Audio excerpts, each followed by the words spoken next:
Greetings. My name is Sahar Muslim Lofton. It means dawn of the one with good.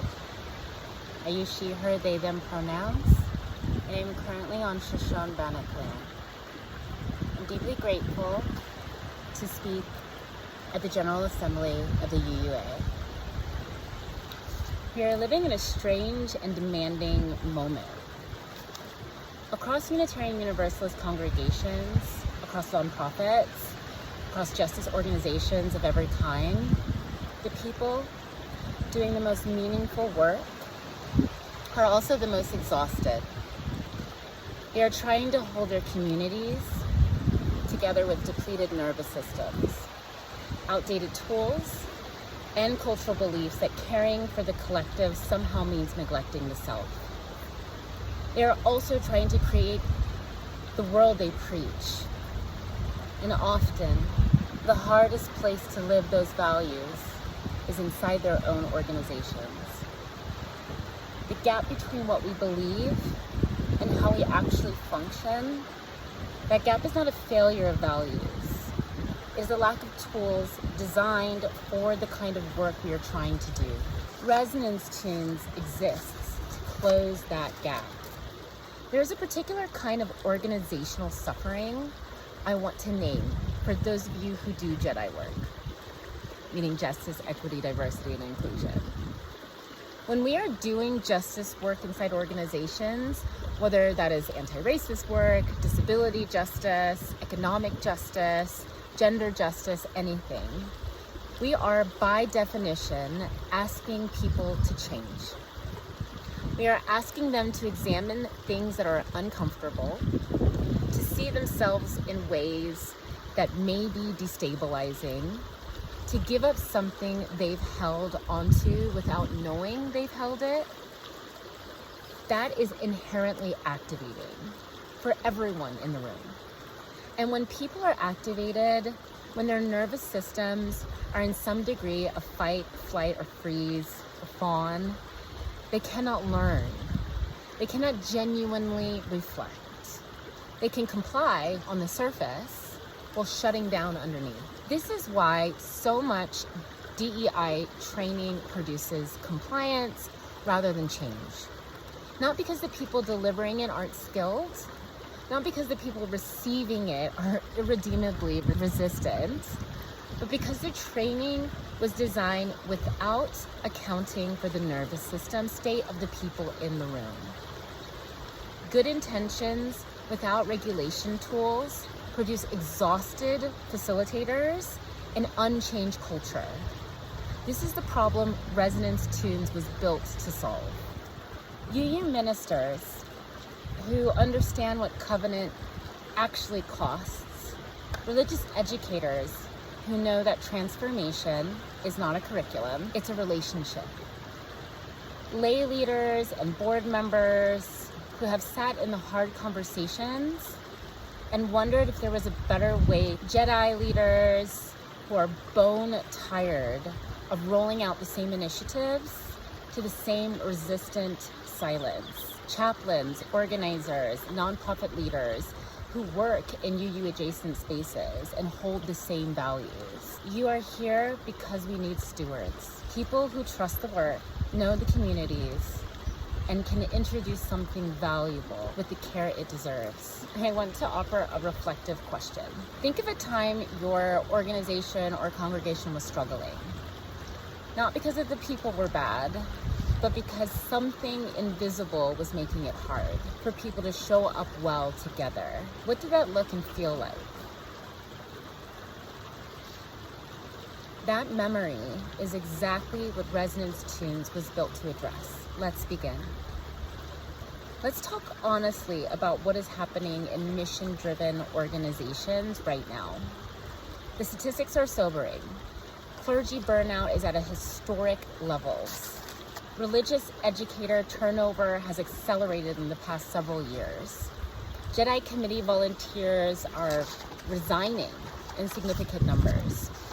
Not because they stopped caring, but because they stopped believing the work was getting through. Board members are cycling out faster, staff conflicts that once would have been navigated over time are now ending in departures or worse, public fracture. And underneath all of it, a set of invisible forces that organizations don't have the language for, let alone tools to address. Burnout is not a personal failure. When we talk about burnout in congregational life, we usually frame it as an individual problem. A minister who didn't take enough vacation, an RE director who didn't set healthy limits, a volunteer who gave too much. That framing isn't wrong, but it is incomplete. Burnout is almost always a systems problem that shows up in individual bodies. When a person is chronically dysregulated at work, when they don't feel safe to speak honestly, when they feel unseen, when their concerns are not heard, when they carry the weight of unspoken conflict, their nervous system absorbs that over time. And the nervous system does not distinguish between a sermon and a staff meeting. It is responding to patterns, to safety or a lack of it, to belonging or exclusion, to coherence or chaos. Conflict without containers. Almost every congregation and justice organization I've ever worked with over the course of the over a decade I've been at it has had the same experience of conflict. It begins quietly. A tension between two people or between a faction and leadership. Someone feels unheard, someone else feels attacked. The tension spreads all the way into the relational fabric of the organization. Not because people are malicious, but because there is no place to put it. No container, no shared language, no mechanism for surfacing the pattern before it becomes a crisis. And because the organization's identity is built on values of inclusion and care, the conflict carries an extra weight of shame. We shouldn't be like this. We're supposed to be different. The shame makes the silence worse. The silence makes the pattern invisible. The invisible pattern becomes the next crisis. Belonging is not a program. I want to name something carefully here, because I know how many of you have been in organizations that are tired. You have done the welcome training. You have updated the language in your bulletins. You have brought in the consultant and attended the workshop and made the statement. And some of that work has mattered genuinely. But belonging is not a program. It is a felt experience. It lives in the nervous system, not in the policy manual. A person can attend an organization that is technically inclusive and still feel the low-grade hum of not quite belonging. And they usually can't explain exactly why. Because it's not a single event. It's an accumulated pattern. Those patterns are invisible to the organization because organizations almost never have tools for seeing patterns across anonymous, aggregated experience. They see the individual complaint. They see the resignation letter. They do not see the current that was moving underneath for months before either one appeared. Justice work without nervous system regulation. The question we need to ask, and we'll explore how Resonance Tunes answers it, is what if we could help organizations see their patterns before they become problems? What if there were tools for collective regulation built into organizational culture? What if anonymous, honest feedback could surface the truth quietly enough that it didn't require a crisis to hear it? What Resonance Tunes actually is. Let me be specific about what Resonance Tunes is, because I want you to be able to speak about it clearly and honestly when the moment comes. Resonance Tunes is a trauma-informed organizational intelligence platform. The sentence has 4 parts, and each one matters. Trauma-informed. Everything we built is grounded in what we know about the nervous system, how people experience safety, connection, and threat inside organizational contexts. Our assessments do not pathologize, our language does not shame, our tools are designed to support regulation rather than accelerate activation. This means the platform is designed for real human beings, not ideal organizational actors. It accounts for the fact that people are carrying histories, that collective trauma is real, and that organizations, like nervous systems, develop patterns of response that once protected them, but may now be limiting them. Organizational intelligence. We help organizations see patterns they couldn't see before, not individual behavior pattern. We are explicitly not that. We are seeing collective, anonymous, aggregated patterns. What is the emotional temperature of this organization right now? Where are the places belonging is strong, and where are the places it's fragile? Where are people carrying concerns they don't feel safe to voice? What are the recurring friction points that keep showing up across time? We help organizations answer those questions with data that comes from their own people, offered freely, anonymously, and with full informed consent. What organizations receive? When an organization subscribes to Resonance Tunes, they receive trauma-informed diagnostic assessments tailored to their organizational type, congregation, nonprofit, or hybrid, anonymous JEDI feedback tools that allow members, staff, or participants to share their experiences of belonging, equity, and inclusion without fear of retribution. Micro-trainings built into the organizational rhythm, short, nervous system aware learning experiences that don't require a full day offsite, collective regulation practices, tools that leaders can bring into meetings, gatherings, and transitions to help the whole group to stay present and arrive fully with their whole being. Organizational coherence reports, pattern level insights that help leadership teams understand what is actually happening without pointing at individuals. Ongoing support for board health, staff culture, and conflict navigation. And what makes this different? I'm going to say something directly because I know you have seen a lot of consultants and programs and DEI trainings and culture change initiatives come and go. Most organizational culture work fails not because people delivering it are wrong about values, but because it is delivered in a way that the nervous system cannot receive. It asks for change without providing the conditions for change. It measures compliance rather than belonging. It addresses symptoms without seeing systems. We are not a replacement for honest human relationships, skilled ministry, or justice leadership. We are a nervous system aware support layer that helps all of that work better. We don't see people as problems. We help organizations see patterns. Those are very different things. Some of you will have organizations that are curious or cautious about AI. I want to address that directly. Resonance Tunes uses AI tools in our analysis layer to identify patterns across large sets of anonymous data more quickly and accurately than manual analysis could. That is the extent of its role.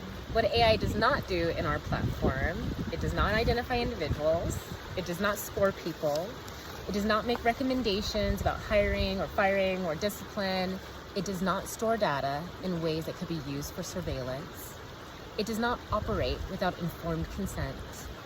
Every person who participates in a Resonance Tunes process has opted in, knows what data is being collected, knows how it will be used, and knows what will never be done with it.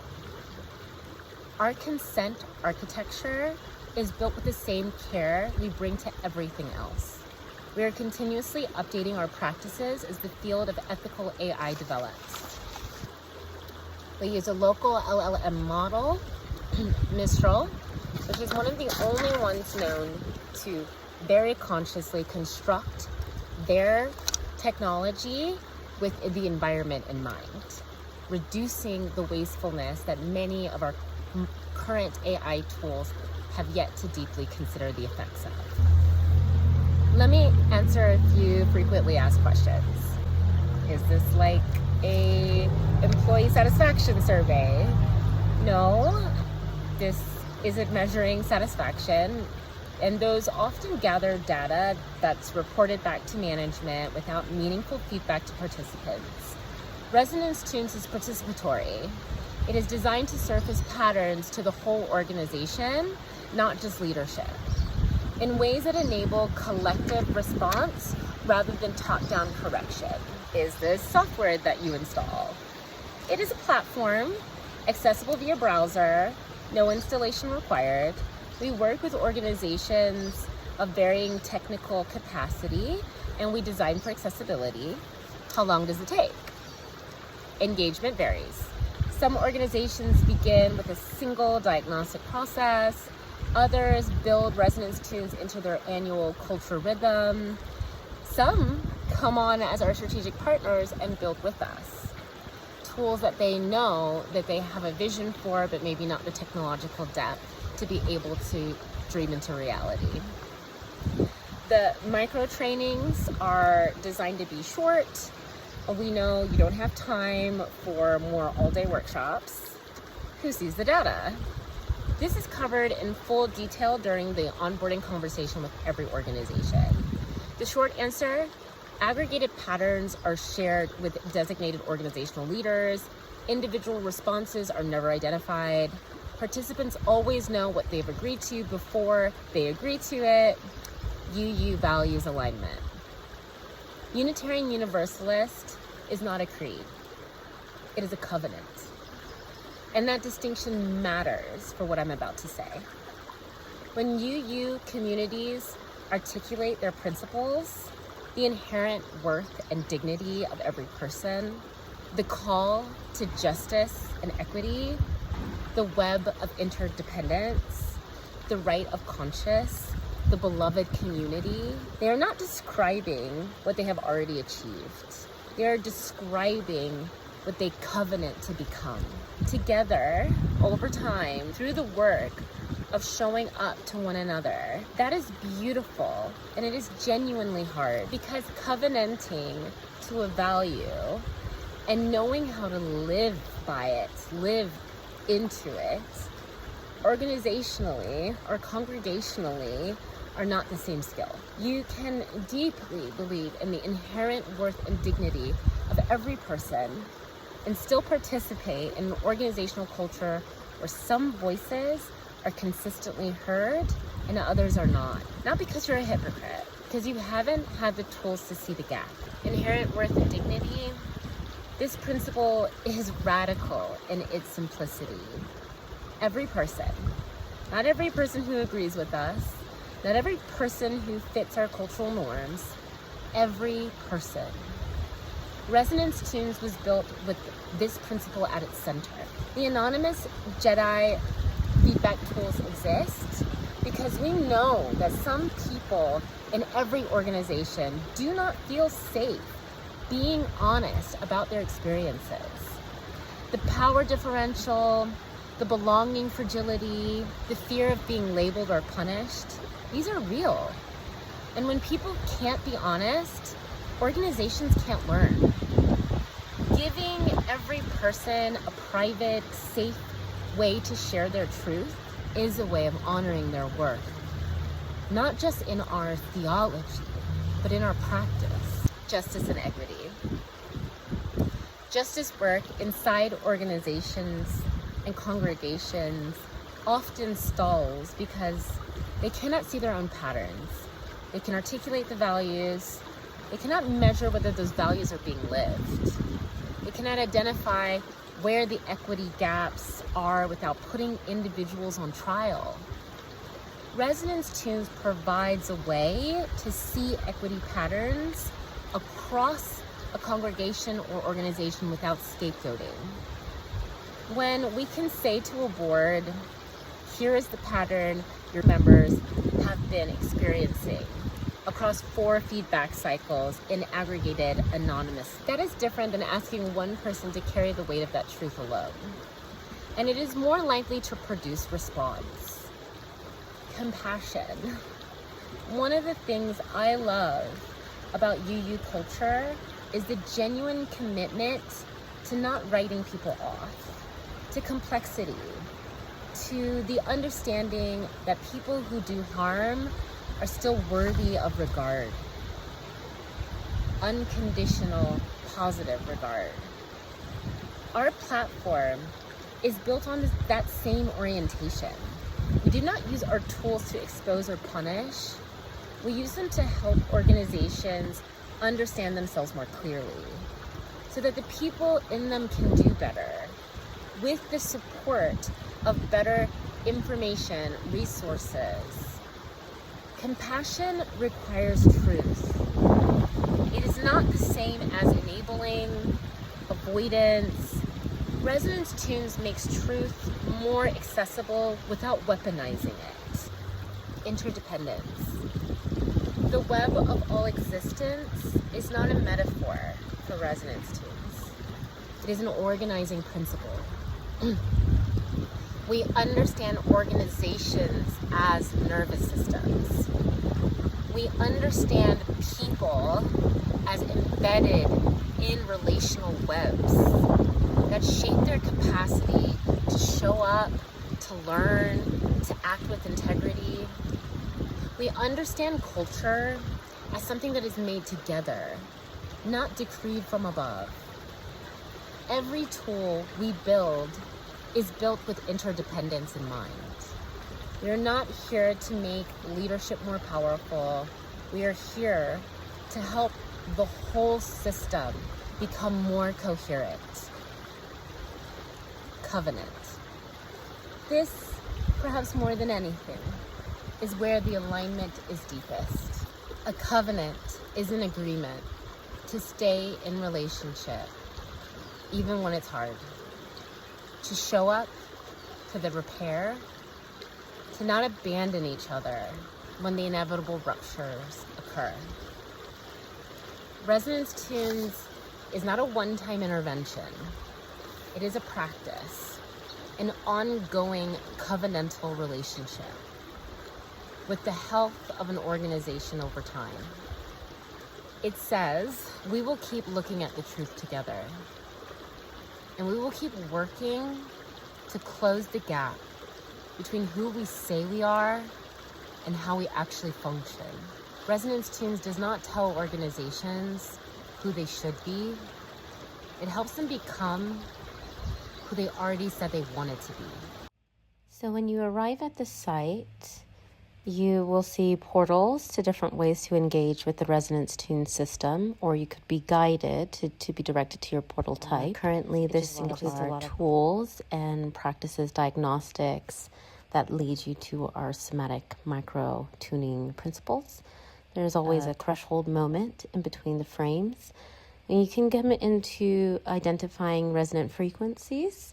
So you can do some surveys or needs assessments that would help us to best analyze and identify the Hertz and solfeggio and other frequency tuning binaural frames that might support performance and mental capacity with engaging with the rest of the Resonance Tunes journey. You can also record affirmations that would be designed in response to your diagnostics and then overlaid either in subliminals to your journey or in vocally audible. We also have for organizations an ability to track through some diagnostic questions that would help us align with multiple nervous system regulation types or stress reactionary types that would then allow us to provide micro content and micro workplace adjustments to support you in the most coherent, flow aligned working styles from wherever you are positioned. We're utilizing consciousness blueprint architecture of various kinds, including human design, to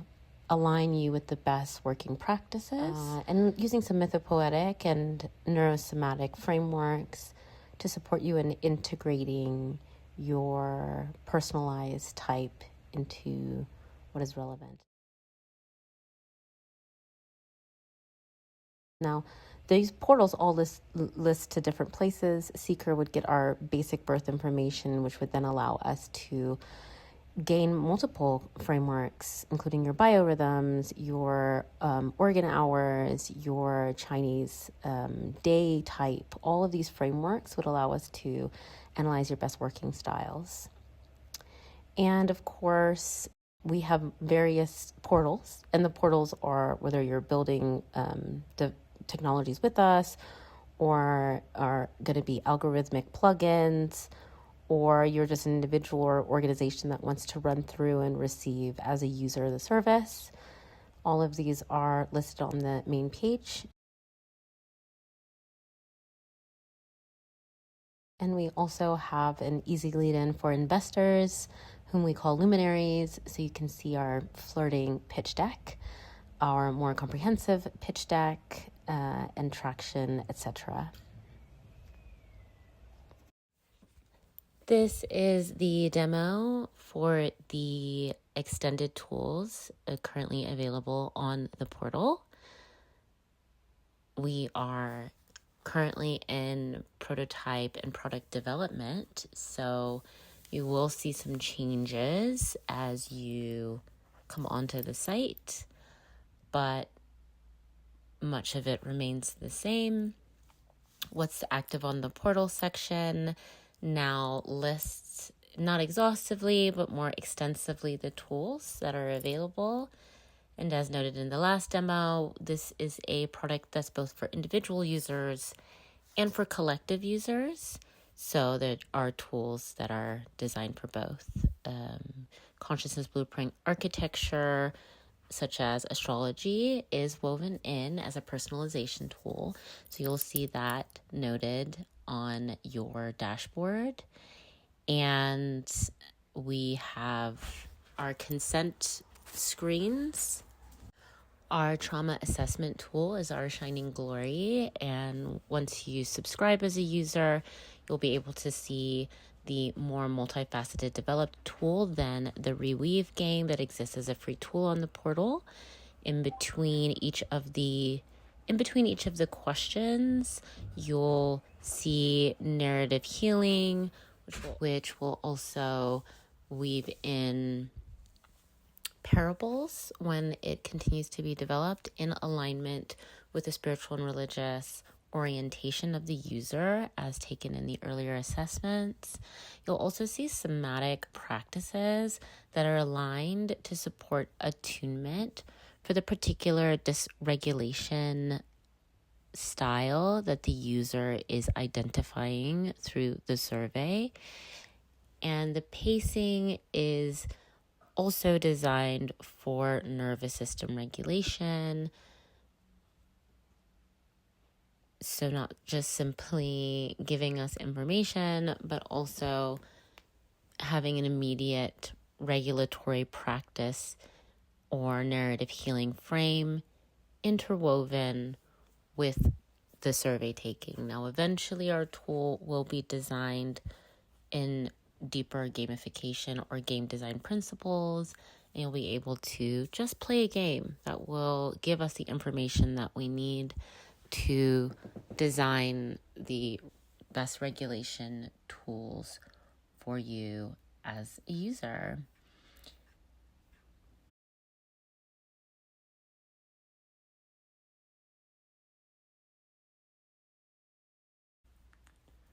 When you come to the results screen, you should be able to see what percentage of different types of baseline dysregulation in terms of fight, flight, freeze, and fawn, or flow, as well as utilizing Bowen's emotional nuclear systems theory and polyvagal other correlations of dysregulation, and a more extensive somatic tool and breathwork practice that might assist deeper regulation for the user.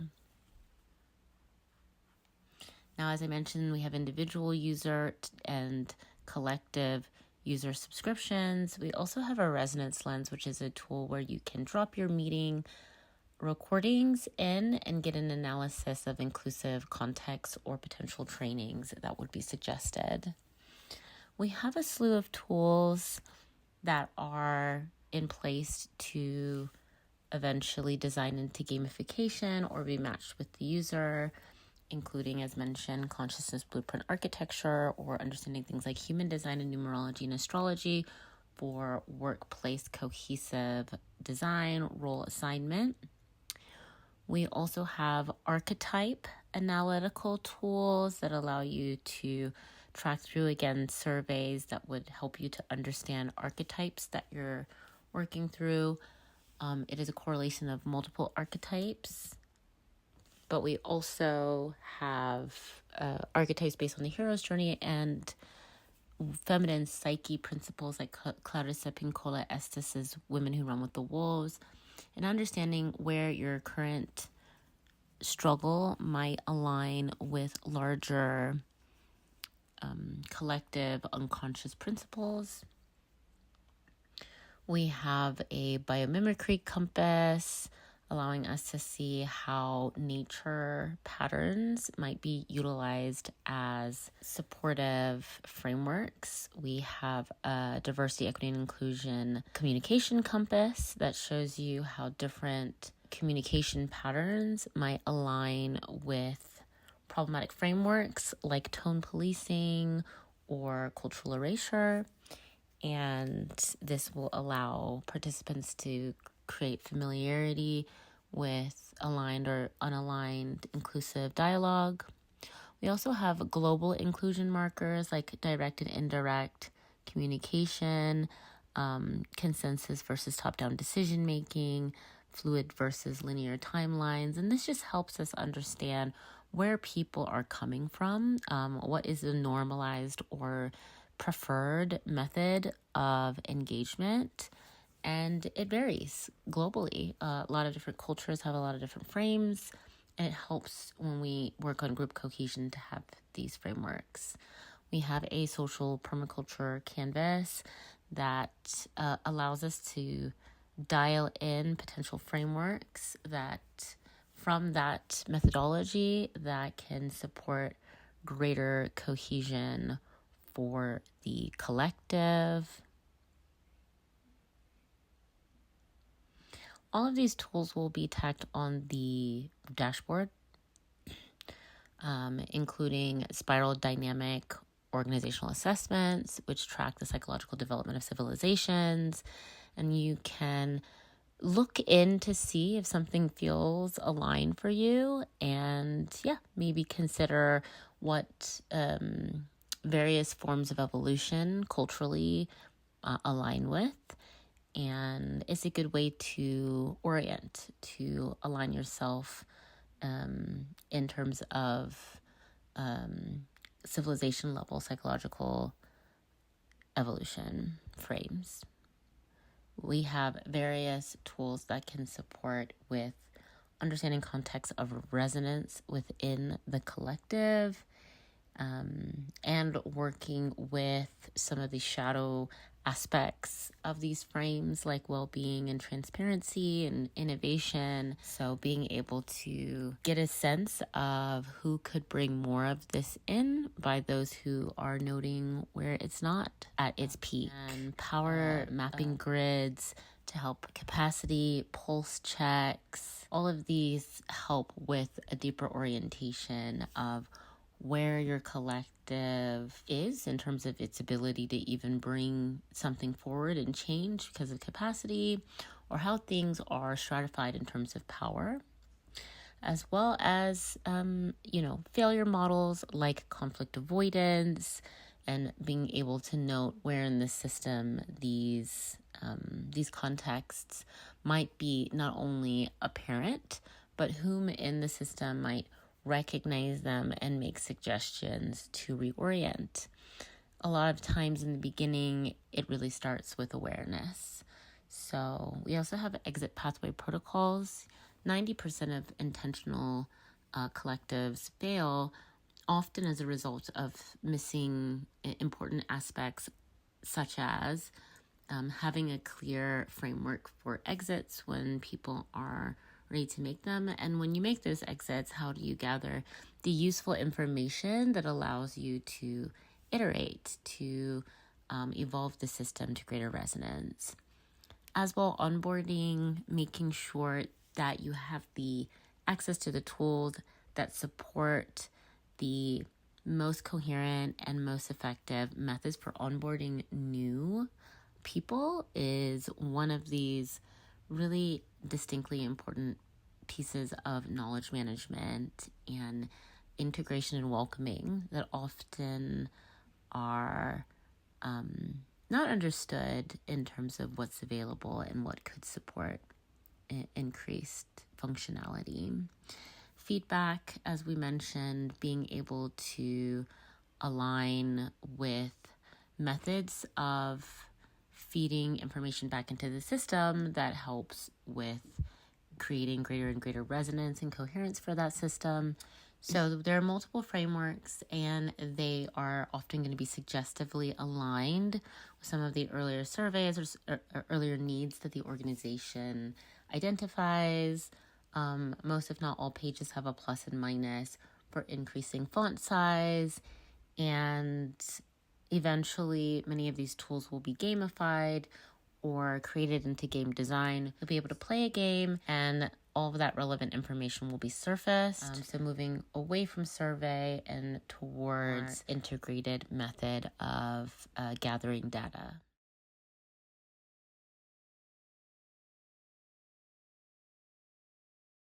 So I want to speak for a little while about the role of Resonance Stewards.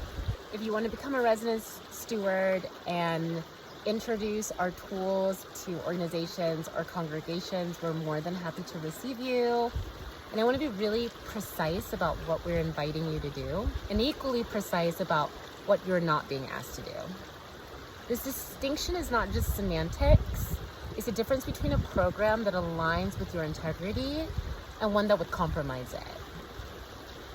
Resonance Stewards are connectors. You are people who already have trust inside UU communities and aligned nonprofit spaces, and you have encountered something in this training, in our materials, in your own organizational experience that you believe is genuinely valuable. Being a Resonance Steward means introducing resonance tunes to your organizations or congregations, the ones that you already know and trust, in the context of genuine relationship, hosting curiosity conversations, informal, low pressure, where organizational leaders can ask questions and learn more, sharing our materials, website, overview, documents, this training, when it feels appropriate and welcome, connecting interested organizations with the Resonance Tunes team for follow-up, being honest about what you know and what you don't know, modeling the values we build our tools on: consent, honesty, care, and lack of coercion. That's it. It is a relational, low-pressure, integrity-first way of opening doors. What Resonance Stewards do not do is equally important. You don't diagnose organizations or offer assessments of their cultural health. You don't interpret Resonance Tunes data or reports for organizations, or promise outcomes, or promise timelines, or negotiate contracts or pricing, or represent Resonance Tunes in a formal organizational proposal without our involvement, or continue a conversation if someone expresses that they're not interested. If you find yourself in a conversation that has moved from introduction to consultation, gently redirect, let them connect with us. We're more than happy to receive them. We do work on a commission resource share based. So this is one of the things that is also very dear to my heart and dear to the ecosystem of Resonance Tunes, is ensuring that we are in alignment with the values of generosity sharing the resources that we produce. We internally have an ecosystem sharing waterfall that goes into programs that we care about. So we really do believe that everyone should be fed, but we also request that you not move into a coaching or consultation space in representation of Resonance Tunes in any official capacity. That work requires training that we haven't provided in this program. And if a steward promises outcomes, they set up expectations that may not be met, and that erodes trust, which is very dear and near to our hearts. Just to reiterate, ethics, consent, and boundaries. The way we introduce Resonance Tunes must embody the values that Resonance Tunes is built on. This is not a nice principle, it is a functional requirement of integrity. If we use pressure, urgency, or fear to introduce a platform that is anti-coercive and trauma-informed, we have already broken the covenant. And informed consent, this means that the person that we're talking to understands what they're being offered, that it has real freedom to say no, is not being manipulated by emotional pressure or artificial stakes. In practice, this means that we tell the truth about what Resonance Tunes is and is not. We do not overstate results or make guarantees, and we make it easy to say no without losing our regard or the relationship. We answer questions honestly, including, I don't know, let me find out. And we have an opt-in engagement, so no one should ever feel that they are being persuaded into Resonance Tunes. Every organization that works with us should be doing so because someone inside that organization genuinely believes it will serve them. Your job as a steward is to make sure they have enough good information to make that choice freely. So I want to go a bit more into how compensation works if you become a Resonance Steward. When an organization you referred becomes a paying subscriber to Resonance Tunes, you receive a referral fee. The specific structure of stewardship compensation is outlined in the ambassador agreement and may vary based on the size of the organization and the type of subscription. The Resonance Tunes team will walk you through the details during your onboarding. What I want to say clearly here is the compensation is real and it matters. We want to honor the work of introduction, which is genuine labor, and the compensation structure is designed so that Resonance Stewards have financial support. I just want to reiterate that our compensation to Resonance Stewards is a thank you for genuine connection. We covered a lot of ground today. We've talked about the real challenges facing organizations that are trying to live their values. We've looked carefully at what Resonance Tunes is and what it is not. We've talked about the role of a steward, which is a role built on integrity, relationship, and restraint. We've walked through the ethics of consent-centered introduction, and now I want to close not with a call to action, but with a call to covenant. If you choose to become an organization or congregation utilizing Resonance Tunes, we're so excited to be able to accompany you on the path to greater coherence. If you choose to become a Resonance Steward, you are not signing up to sell something, you're signing up to be the kind of bridge that our communities desperately need. Someone that holds both the trust of the community and the awareness of the tool that might genuinely serve it, and who introduces the two with all the care and trust it deserves.